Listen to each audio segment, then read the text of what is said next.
I'm Marcia Baker, and I'm the program director for the SADS Foundation. So thank you for joining us, the parents and the teens and young adults that have agreed to be panelists and volunteer to answer your questions growing up with a SADS condition or being diagnosed later.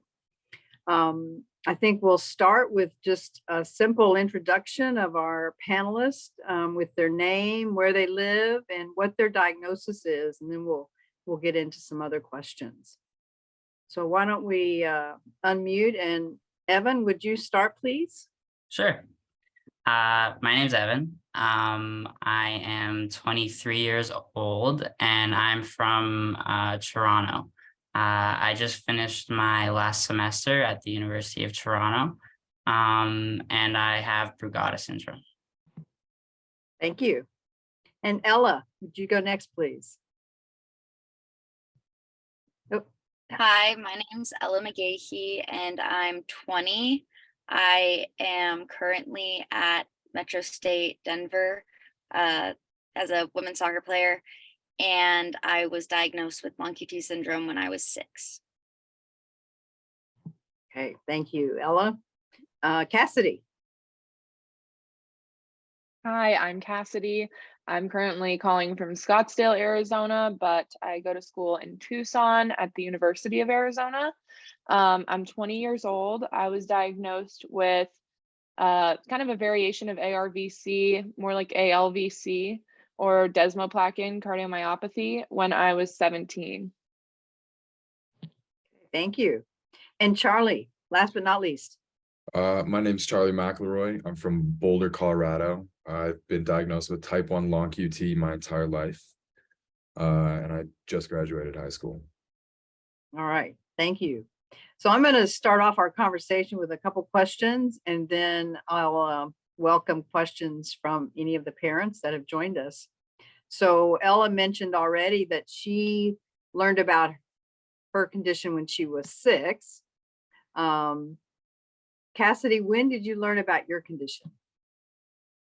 I first learned about it when I was 17 because my mom was diagnosed at 47, I believe. And I was shortly diagnosed thereafter with a genetic test and an MRI. So I learned about it at 17 and I haven't started experiencing symptoms until I turned 20. So I've known about it since 2020. Okay, very good. And Evan, when were you diagnosed and first learned about your condition, Brugada? I was 20. I was halfway through my undergrad. It was 2020 as well, actually. And it was November of 2020 I got diagnosed, and I was implanted with an S-ICD in the May after that. Okay, thank you. And Charlie, you said you learned you've known about it all your life. I've known my whole life, but my family found out when my oldest brother was born prematurely. So they ran some extra genetic tests, and that's when they found out everyone had it. So. Okay, thank you. Okay, so tell me, what was the most helpful thing that a parent or a doctor told you to help you understand your condition? Cassidy, you want to take that one? Sure. I honestly think this might not be answering the question entirely, but I am studying physiology at the University of Arizona, so I'll be attending medical school next year. And I think honestly, one of the most helpful things that has helped me learn more about the condition was taking a cardiology class in undergrad, which really helped me learn about the different cell types in the heart and the whole cardiovascular system. And I got to learn about my specific gene mutation, which is in the desmoplakin gene. And it was through that class and actually a dermatologist that I later worked for, who told me that a variation in the desmoplakin gene can result in pretty much the cardiomyopathy that I have, as well as dry skin and other related things that come with my heart condition. I think it was, for me personally, really getting down to the cellular and molecular level that helped me fully understand my condition. But of course, that's just how my physiology brain worked. That's wonderful. Thank you. Ella, tell us how you've learned about it and what was the helpful thing that a parent or a doc shared with you? Yeah, so my family found out when I was 6. We caught on to it because I got an EKG that printed out borderline long QT. We ended up going through genetic testing, and my mom also has long QT. It was really coincidental. We're a very active family, and my mother never had an episode, and I never had one growing up. So once I got diagnosed, it was really important for me to be able to keep playing sports, but also in a very safe way. I think that the limitations that were put on me were honestly smart. And, a lot of kids, when you hear you have a heart condition or some sort of disability, whatever that may be, you kind of think of it as, oh, well, now I can't do X, Y, and Z. I think being able to push the boundary while still knowing your limits and knowing why they're there is really important. And then, eventually some of them got taken away as I got older and I was able to experience those things, and I did, and I was able to do it safely. So I think that, like, as a young person, that was really important for me to still know that I had the potential to do these things. Just because I can't do them right now is why. Adding on to what Ella said, yeah, it's definitely so important to think about what you can do rather than thinking about too heavily about your limitations. And it always circles back to that. But adding on to it, it's something that my doctor did a really good job of informing me about. It was just staying mindful, just leading a life that can make you and those around you a little bit more tranquil. Because if you lead a life that's more relaxing and a little bit more tranquil, you've got much less to worry about. And it's just really good for you overall. Thanks, Charlie. Evan, what would you like to share? Just to kind of combine Cassidy and what Charlie said as well. I'm in a similar program. I'm in a human biology program, so I've found it helpful to learn about some things at the molecular level.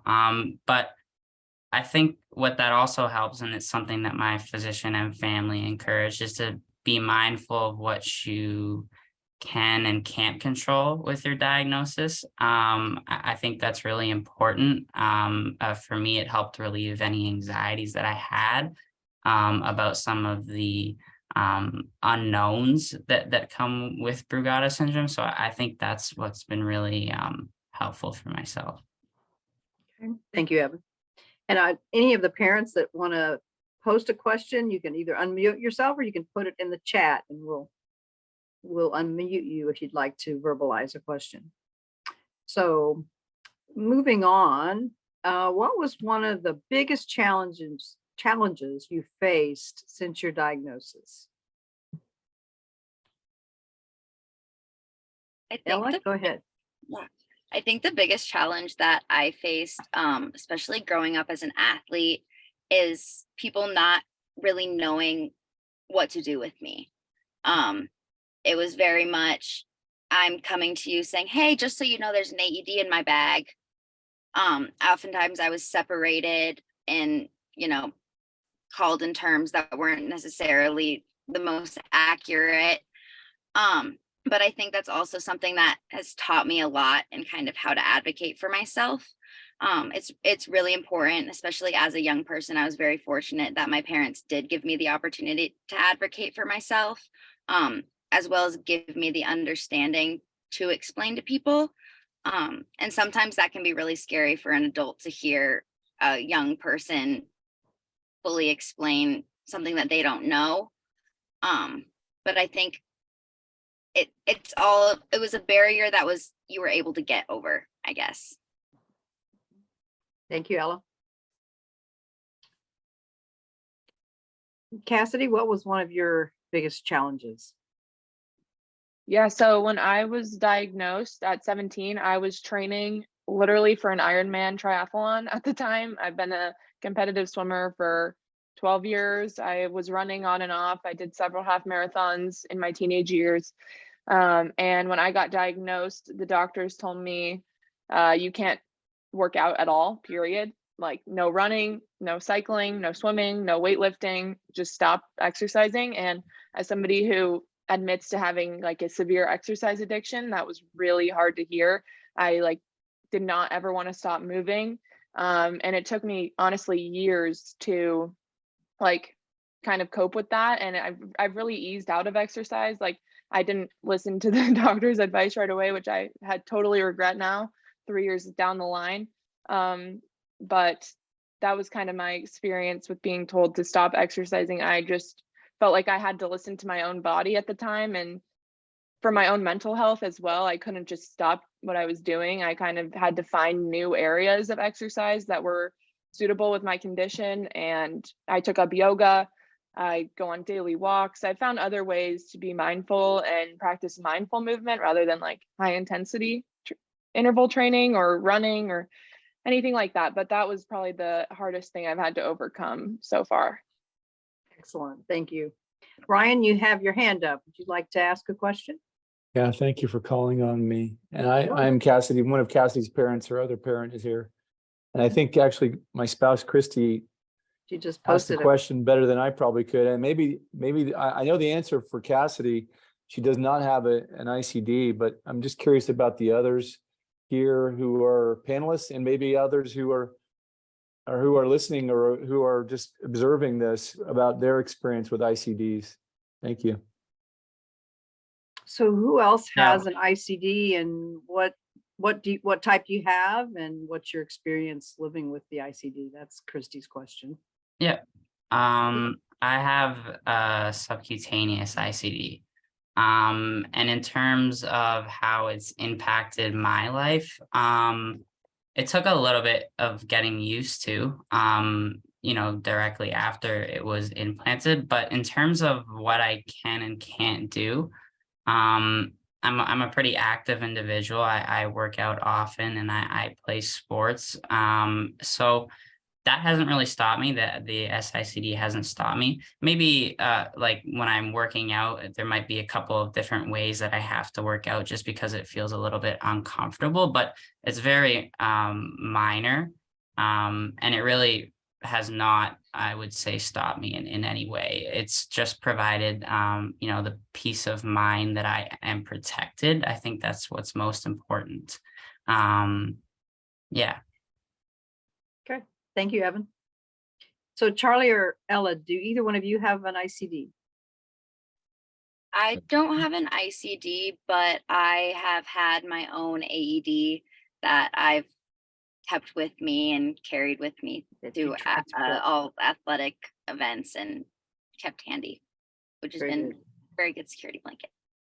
Yeah, that's right. And Charlie, you do not have one. No, Do I don't do you have one. carry an AED also? I don't carry an AED around with me, Okay. All but right. I have one. Typically, I know there's multiple at my school and there's multiple at my home, so I feel I'm always prepared. Excellent. Okay. So what is the number one piece of advice that you would give to parents about their child's diagnosis or your own? The number one piece of advice I would give to a parent who had just found out about their kid's diagnosis or their own is, like many of us have said, not to overthink anything at all, not to try to control the unknown, like what Evan said. And it's, if your kid had it, you always want to be able to help your kid find that sort of niche, because growing up for me personally, it was hard to find a niche in sports or in athletics. Seeing a bunch of my other friends playing sports that I necessarily couldn't play, sometimes I was considered a liability, like what Ella was saying earlier. So it's always important to hold the hand of whoever's been diagnosed. And if it's just you and you're by yourself, let yourself find that niche with all of your power, and don't let any of your limitations get in your way. Yeah, I think I kind of touched on it a little bit earlier, just like advocating for yourself. But I think that that starts with having parents who are role models for how to advocate, and providing the knowledge to your child and gaining it yourself and finding the resources. I think that that's really important. I was very grateful that we had very good resources where I was at, where I knew that I was well looked over and taken care of. But I think it's really important to create a foundation of, it's not an identifying factor of who you are, but it is a part of your identity, and knowing how to express that when applicable, I think. Okay, thank you. And just Go ahead. to add on to that, I think, what really helps to, like Charlie said, find a niche for your child, or like Ella said, advocate for your child, is having an open line of communication with your child. And it's a two-way street. I think, the child has to have that openness as well. And really just working to try and put yourself into their shoes at their point in their life, why they might feel some sort of way. I think that is something that it's hard to do sometimes. I don't think it comes naturally. I think you get better with it over time, but I think it's really important to have that open line of communication, because that really facilitates the support that you can give to your child. Thank you, Evan. Would you share anything about your recovery process from your S-ICD implantation? Yeah, it wasn't long at all, actually. I want to say that I felt better it's hard to exactly recall, but in a month I was feeling a lot better. And not too long after that, I was working out again, and I was playing sports. Okay, excellent. So Just to follow up on that a little bit, Evan, if you don't mind, do you lift weights with your SICD? Yeah. You said you work out. Yeah. Are there any limitations on that? I don't have any limitations from my physician, no. So you can lift barbells, dumbbells, you can stretch, yoga kind of thing? Yeah, I can do all that. I don't have any limitations on that. I kind of found that I've modified a couple of things. Like sometimes if I was lifting a barbell like all the way over my head, I think that I would avoid doing that just because of my personal comfort with the device. But in terms of actual limitations, I don't have any when working it. And I hate to ask you, have you been shocked? I have not. And how many years have you had the device? It's been 2 now.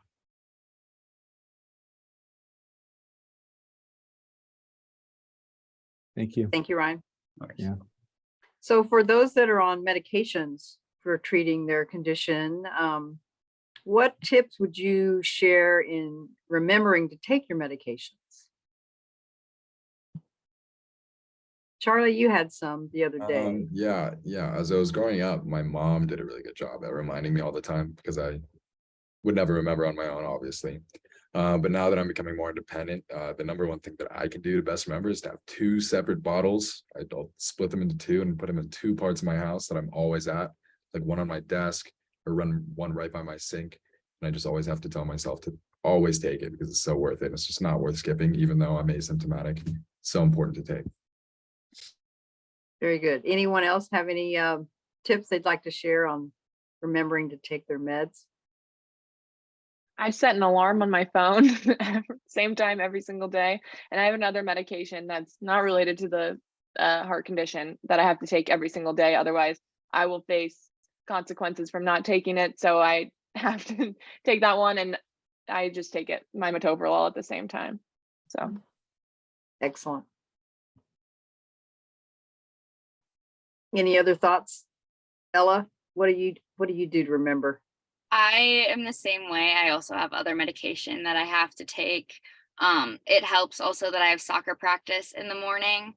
So I need to take it before I go to soccer. So right when I wake up, Also, as I've gotten older, I've definitely noticed when I don't take it or take my other medications, I'll definitely like feel the effects, not necessarily like in a cardiology way. I'll like feel it like like just physically, you'll just feel like, oh, I probably didn't take my medicine today.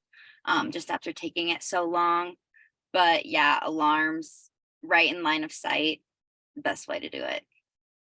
Very good. Thank you. So how were you taught to tell others, like your teachers or coaches, about your condition? And what have you found to be most effective in sharing about your condition?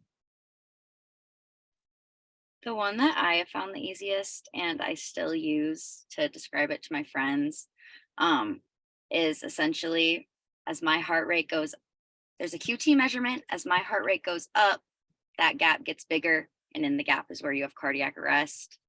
And that's really just in layman's terms how I've explained it to everybody. And just if something were to happen, if I don't look right, there's an AED in my bag, use it. My bag's always either been different or identifiable to me. And I've always had a coach or parents on the sideline. There was never somebody that didn't know. Excellent. I Go ahead, think, Evan. yeah, I mean, I don't know if this answers the question directly, but you know, you can say that have a condition where you're at an increased risk of having a cardiac arrest. But what I found is that there's actually a shocking amount of people that don't know the difference between a cardiac arrest and something like a heart attack. So I think that what's even more important is making sure that, you know, your close friends and family members, people that will be around you, know how to properly respond if something does happen. You know, I think that's what's paramount to communicating your condition. Okay, thank you. Sorry, I also, when I was younger and couldn't say anything, I wore medical tags, like bracelets, necklaces, and those were super easy just for when I was not able to fully verbalize what to do. So Carolyn points out here that Charlie and both his brothers were diagnosed at birth, as he told us earlier. So they grew up knowing about avoiding certain sports like swim team. And she says sometimes the 24-hour Holter monitor was challenging. She remembers telling them to be like Iron Man for the day. It's helpful to put the meds where you see them every day. As a mom, I carried them in a keychain container for busy days. So thank you, Carolyn. And Ryan asked a question. What are you optimistic about as you look to the future with your condition?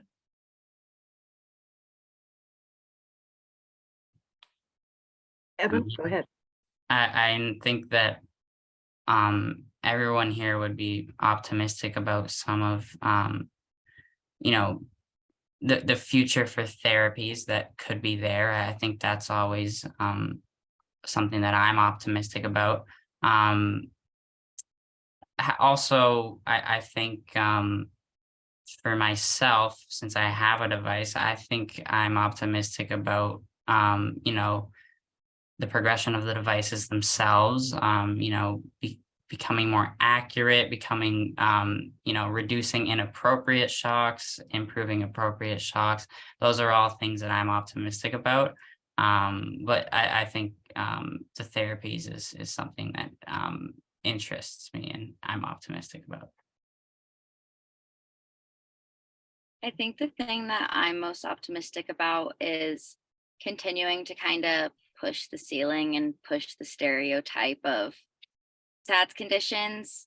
I think kind of recognizing that the ceiling is so high and this one diagnosis or whatever doesn't really define you. I think I work in special education, and so seeing athletes with different conditions are doing amazing things that any other normal person would do. I'm definitely motivated and inspired to kind of keep trying those things and showing that it's so possible. Thank you, Ella. Cassidy, what do you look forward to for future? I agree with Evan, the gene therapy. My family and I were just in Baltimore at the Johns Hopkins ARVC conference, and they talked a lot about gene therapy, specifically for the PKP2 variant of ARVC. So not quite on the desmoplakin side, which is what my mom and I have. But I'm hopeful that in many years we'll get there at some point. And until then, like Evan said, the ICDs, I know that they're improving every single day. I'm planning to get my ICD on actually June 6th. We scheduled that like today. And I know one of my mom's concerns is the intravenous lead to my heart. And she had a doctor, or I guess a doctor recently told my family that, you know what, in 20 years, the lead to the heart vein is not going to be a big deal because there's going to be a way to extract it so much more efficiently and so much more effectively than there is at this day. So when I actually need to get the lead potentially removed, it probably won't be as big of a deal as it is today. So I think the technology is going to be really a helpful advancement for all of us. So many advances. And I know of at least one company that's also working on the DSP gene therapy. So you might have something there to look forward to too. Charlie, what would you like to add about your future and what are you looking forward to? I'm looking forward to just like retaining my trust in cardiologists because people like them and like the SADS team have been doing a fantastic job of just bringing more light to research and attention of SADS awareness and just SADS disease awareness that I feel like wasn't necessarily as strong of a thing, maybe even like 5 or 6 years ago. So I'm really optimistic to see how much more attention can be called to this topic. Okay, thank you, Charlie. So DC comments here, hypothetically for treatment for long QT from a teenager perspective, let's see, it's running off the page here.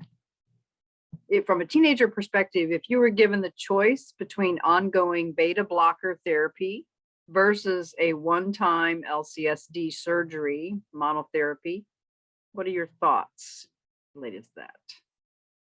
Yeah, so when I was diagnosed when I was 6, when I ran my first stress test, I failed it on every single failed sign you can get. And so that was being a very active family and being a young person who wanted to continue to be active. That was a conversation that we had. And I think I went on beta blocker. And I have rarely increased my dose. I believe I started on 10 when I was 6, went to 20, and now I'm on 40. Been on consistent 40 for probably like 7 years, to where my long QT is hardly visible. And it's allowed me to do all the things that I've still wanted to do. I'm a collegiate athlete. I get to hang out with my friends. I get to, swim in the ocean, and I get to do all the cool things. And I think we also took all the precautions. If the beta blocker weren't to work, here's what we have to do, and then we can reassess. But I think that beta blocker was very effective for me and my treatment.